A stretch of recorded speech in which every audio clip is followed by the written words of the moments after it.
un détenu du centre pénitentiaire de Luynes, âgé de 23 ans, et se revendiquant de la DZ Mafia, va recruter via les réseaux sociaux pour 2000 € un mineur de 15 ans qu'il a connu en qualité de jobber, hein, vous savez, ces petites mains du trafic de stupéfiants, et il va lui confier la mission de se rendre au parc Bellevue afin de brûler la porte et de tirer dans la porte d'un co-détenu qu'il estime faire partie du clan adverse et du clan des Blacks à titre de mesure d'intimidation.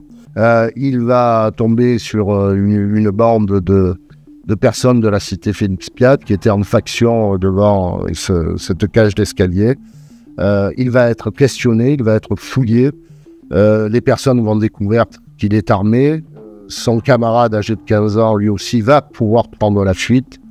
Et lui va être lardé de 50 coups de couteau et conduit à la cité Fontcolombe où, selon les résultats de l'autopsie, il va être brûlé vif. Donc ça, c'est la première série de faits, celle du 2 octobre.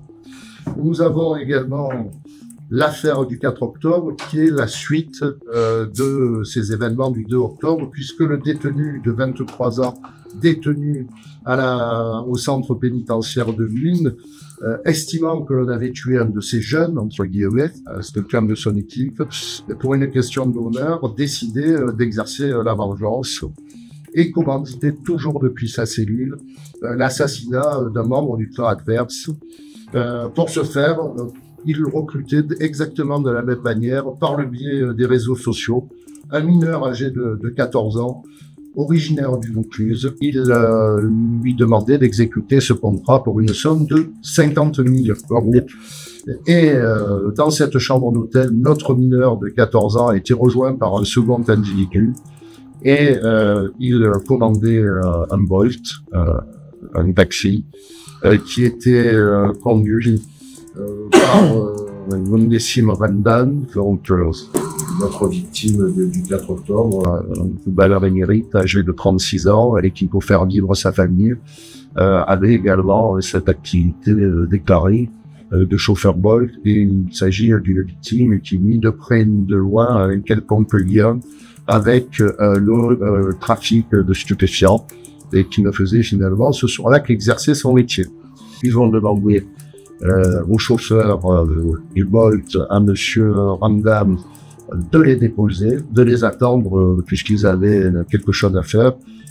Ce qui est évident, c'est que monsieur Ramdam n'obtempère pas à la demande des deux individus. Le mineur de 14 ans sort son 357 Magnum qu'il avait à la ceinture et lui tire une balle mortelle à l'arrière du crâne.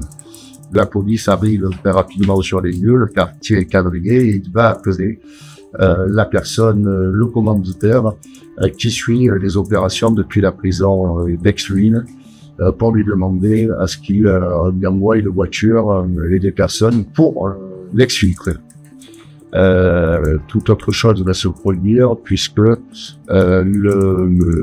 pour une raison là aussi qu'il conviendra de déterminer avec précision, le commanditaire ne va pas envoyer une équipe mais va faire le 17 pour dénoncer et donner le lieu précis où l'on pourra interpeller le jeune assassin et va revendiquer cet acte au nom de la DZ Mafia.